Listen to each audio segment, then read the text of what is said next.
Hi, and welcome to my February wrap-up. I read 15 books and 2 novellas, which is kind of ridiculous, but whatever. So this video is going to be long, but I feel like all of them are, so whatever. So the first book that I read was The Program by Suzanne Young, and I did a review on this, so I'll link that below if you want to check it out.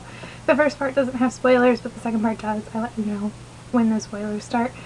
Basically, it's a book about the future, and suicide is like crazy high in teenagers, so there's this thing called The Program, and this is part of a duology. The second book, The Treatment, comes out later this year, in May, I believe? No, April.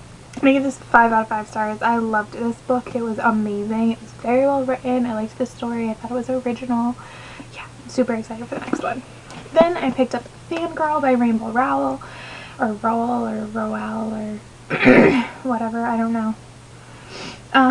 And this is my first book by her, and I really liked it. Actually, like, the first, quarter of it or so, I was kind of like, what's all the hype about? I don't get it. It was okay, but I didn't think it was amazing as people thought it was. But as the story progressed, I liked it more and more, and I enjoyed, the actual story about, Kath and her sister and Levi and her roommate and everything. Or as much as I enjoyed those, I enjoyed the little, where are they? The little things at the beginning of the book, the excerpts from either her fanfiction or from the actual story about Simon Snow. I enjoyed those just as much. If she wanted to write a book about that or just publish a fanfiction or something, I think that would be hilarious and awesome. And I gave this 5 out of 5 stars. I know I didn't love the beginning part, but that doesn't stop me from giving it 5 out of 5 stars. And I definitely am interested in checking out more of her books, but not immediately. Then I read The Elite. Actually, I started by reading The Elite, to be completely honest with you, and then, frickin' America Singer is the biggest pain in the behind ever, and so I had to put it down, and I read the other books instead. I came back to this and I kind of powered through it, and so I liked the first quarter and the last quarter, but the middle 50%, oh my god, she was so annoying. That being said, I still give this 4 out of 5 stars. I struggled with what to rate it, but in the end, the parts I liked, I really liked, and I am still invested in these characters, and I do want to know more about them, and I'm excited to read the next and last story, and hopefully it's more like The Selection and less like The Elite, but I just felt like giving it anything less than 4 didn't sit right with me, I guess. The next book I read was a reread for me, and it was on my Nook, so I don't have it to show you, and it was a romance novel. It is called, hold on, these titles are weird. It was called One Good Earl Deserves a Lover, and it's a book by Sarah MacLean. It's the second book in her most recent series, and I just wanted to reread it because the next book I was going to read was No Good Duke Goes Unpunished, which is the third book in the series, and so I just kind of wanted to re-immerse myself in the world in that story because I didn't fully remember what happened. Not that you need to, you could read these out of order and be perfectly fine, but I wanted to, I guess, and I'm glad I did. I feel like it made me enjoy this one more. So for my reread, I gave it 4.5 stars. I thought it was amazing. I liked it as much as I liked it the first time, and Sarah MacLean is quickly becoming one of my favorite romance novelists, so she needs to write a little faster, so I have more books to read, because at this point I have read everything she's written. So, and her next book, which is the last book in the series, doesn't have a release date yet because she's pregnant, or she was, I'm not sure if she still is, but so there's a delay, but that's fine. And then I read this, like I said, which is the third book in the series, and I really, really liked this. I gave this book 5 out of 5 stars. It's definitely one of my preferred tropes in romance, I guess. Yeah. And the series is basically about a group of 4 friends who create a gambling hell in Regency, England, and love ensues. I don't know. So it's each of their stories, how they find love and everything. Yes. And this one was kind of the bad boy. And I really liked it. And I do, like I said, I really like Sarah MacLean, and I recommend her. She has this nice blend of humor and lightheartedness with serious stories, and she writes really well developed characters, both the men and the women, I think. So if you were looking to get started, I would recommend them. Next, I decided I was going to power through and I was going to read Walking Disaster by J.B. Maguire. And I'm going to be filming a review in the next couple days about these books because I don't like them. So I never rated Beautiful Disaster because the book really stuck to me and in some ways that's a good book, but I really thought the content was bad and bordering, like, I would never say don't read something because everyone has the right to make that decision on their own, but the fact that people walk around and say that they love Travis, like girls, like readers, that they love Travis and they want a Travis in their life and stuff like that kind of is weird to me because I view him as highly dysfunctional and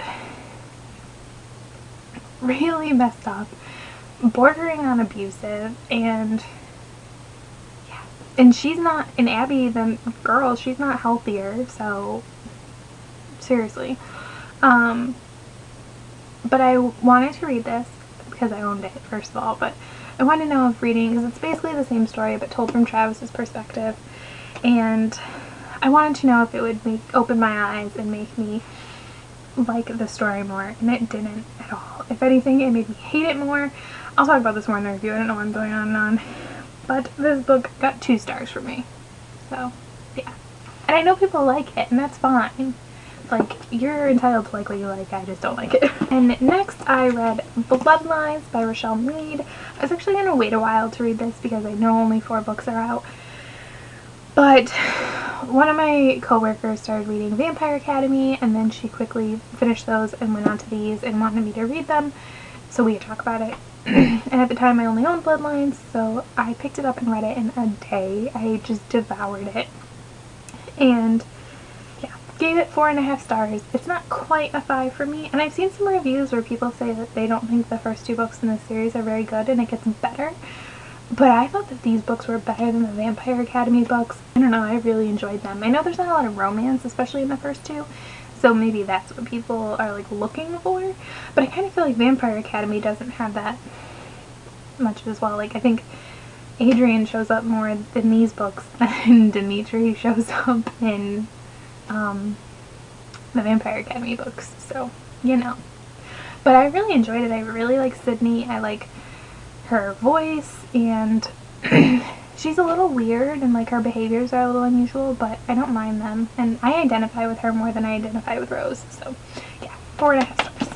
Next I decided to just complete the series and I read Beautiful Wedding by J.B. Maguire, and this is the novella follow-up thing to the Beautiful Disaster, Walking Disaster books, and yeah, 2 stars. I'll talk more about it in my review.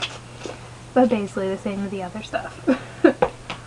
And then I read the books. I read the Under the Never Sky series, and yeah, so that's Under the Never Sky, Books Are Falling, Through the Evernight, and Into the Still Blue. And I gave Under the Never Sky and Through the Evernight both 4 stars, and I gave Into the Still Blue 4.5 stars. I definitely enjoyed all 3 books, but I'm not like, oh my god, the way some people were. Like, I feel like going into them I thought that they were going to be a lot more addictive than they were, like based on the way people talked about them, but I didn't feel that way. Granted, again, taste is different for everybody, so what sucks you in may not suck me in. I don't know. But I did like it, and I thought it was different. It was alternating points of view, but alternating third person, which I thought was interesting. And I did enjoy the characters. Occasionally Perry would get on my nerves. A few times Arya, but mostly Perry, which is unusual. I think the girl is usually the annoying one, so that's something different. And I loved Roar. I thought he was amazing. I kind of want to read the novellas, but especially the Roar and Liv one, I feel like it's just going to make me sad, so I'm not sure if I'm going to read that. But we shall see. But in general, I liked the series. So, and I thought it was a really well constructed series. Like, it had a good like overarching plot, and the conclusion was pretty good. There was a couple things I would have preferred at the end, but mostly just more information than anything else. So, and then I went on to read The Golden Lily and The Indigo Spell, the second and third books in the Bloodline series by Richelle Mead, and loved these two. I gave them both 5 out of 5 stars. I really liked them. Like I said before, people seem to think that The Golden Lily isn't as good, but I liked them both. I really like the characters. I really like where they're going, and I'm excited for the series to continue on, but I'm nervous too. Like, because Richelle Mead is like a horrible, horrible person, and by that I mean that like she is not afraid to hurt you and give you the feels. Not at all. But yeah, I'm really liking the characters. Like I said before, I really like Sydney. I love Adrian every single time, like more every time he opens his mouth. And that little dragon thing is adorable. I love it. I want these to be made into movies just so I can see that thing. Like, seriously. Yeah, but I think this is a really good series as well. I think it's interesting because each book has its own internal plot, but then it also has like this overarching plot, and I think it's really interesting. I think in a way Vampire Academy has that, but this is almost different, I guess. I read my second novella of the month, which was The Prince by Kiera Cass, which is a novella from the Selection series, and it's sort of like a prequel novella, so it's from Maxon's point of view, and it's from right before the Selection happens, and then during the very beginning of it. And I enjoyed it. I gave it 3 stars. I mean, honestly, novellas don't usually get high marks for me because I usually don't think they're that good, but so 3 stars isn't horrible. But I found it just a little lacking. In ways I liked it. I like to see his perspective on things. It's like particularly scenes where he interacted with the women, or like the other contestants in the Selection, and his interactions with America. But certain parts of his personality kind of, especially from the early parts of the Selection, he kind of bothered me, and so I was just immersed in his head when he was being somebody that annoyed me. So that was a little hard to deal with, but in general I liked it. I thought it was nice to get a different perspective on things. And it kind of made me wonder, like, what would have happened if he hadn't met America when he did, just based on the way he interacted with some of the other girls. So that was interesting. I own The Guard, which is the other one, but that's like Aspen's story, and I think he's like, ugh. So I'm not sure if I'll ever even read it, but I bought it. And then I reread City of Ashes by Cassandra Clare, which was the third and used to be final book in the Mortal Instruments series. And this was a reread for me, and I gave it 5 out of 5 stars. I just really like this book. And but this was my first reread, and it was kind of weird rereading it knowing things.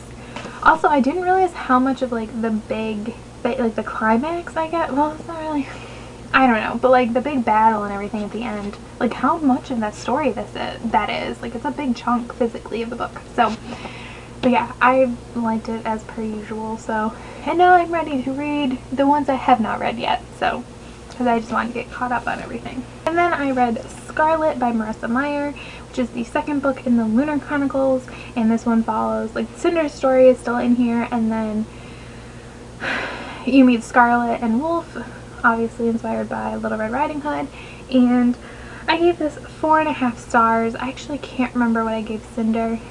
Let's see. Okay, so I gave Cinder 4.5 stars as well, I guess.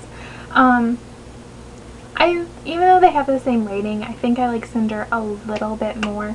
There's just a few complaints I have with this book. I feel like the relationship, like the romantic relationship, was a little rushed. Like, way rushed. Like, way rushed. That's really my only complaint. In general, I thought the characters were well developed. I thought it weaved well, like the Scarlet story and Cinder's story. I'm excited to read the next book. I like the new characters that we have.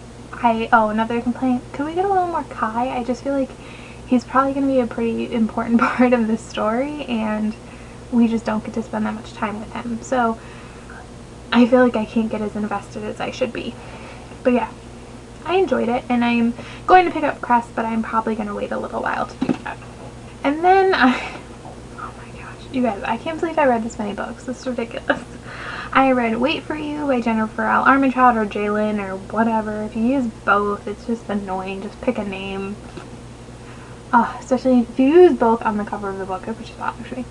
But this is a new adult novel by her, and I feel like it has a lot of the same like basic story points as the Beautiful Disaster series, but I think this is so much better done, and I give this 4 out of 5 stars. I did like it a lot, but there's certain things I have issues with, like both content-wise and writing-wise, that bring it down a little bit for me. But I enjoyed it, and I just really like her writing. I'm trying to think of how to say this. Like, I really like the Lux series, and I think it would have been really easy for this to just become, the main character in this, Avery, her voice to be just like Katie's, but it's not. I do think they have different voices, and that's really nice, and I liked the characters, and I'm excited to keep reading the series. And I know that there's like this story told from Cam, the guy's perspective, basically like the Walking Disaster series, and I am going to get that, but just like I did with that, I kind of want to wait a while since it is the exact same story. I just don't want to like read the exact same thing back to back. It's kind of boring, so yeah. So those are all the books I finished, and then I just thought I would throw in 2 things I started. About 150 pages of Bitten by Kelly Armstrong, and which is a werewolf story. It's kind of like a paranormal sort of romance-y book, and it's also a sci-fi genre. And I was enjoying it. I just wasn't quite in the mood for it, so I decided to put it down, and I'll pick it up another time when I'm more ready for it, and probably after the show finishes, just because I was reading it while watching the show, and I was just comparing them way too much in my head to really enjoy either of them. So, but I was enjoying what I was reading. And then I did my monthly read of Stone of Tears by Terry Goodkind. Actually, I did a little more than I expected or planned out. I read 100 pages. It doesn't look like it. It looks like I've read like 10, but I have read 100. I think exactly 100. Yes, exactly 100. Woo! And I am enjoying it. I just have other books I want to read more right now, so I'm going to set this aside and then pick it up a little bit later next month. But the only complaint I have with this book is that it is so big, it is hard to read. Like, it is hard to physically hold the book open. So hard. So hard. Just saying. Those are the books that I read in the month of February. If you want to tell me what you read, just let me know down in the comments, or if you have any comments or questions about these books, let me know as well. Yeah, thanks for watching. Bye!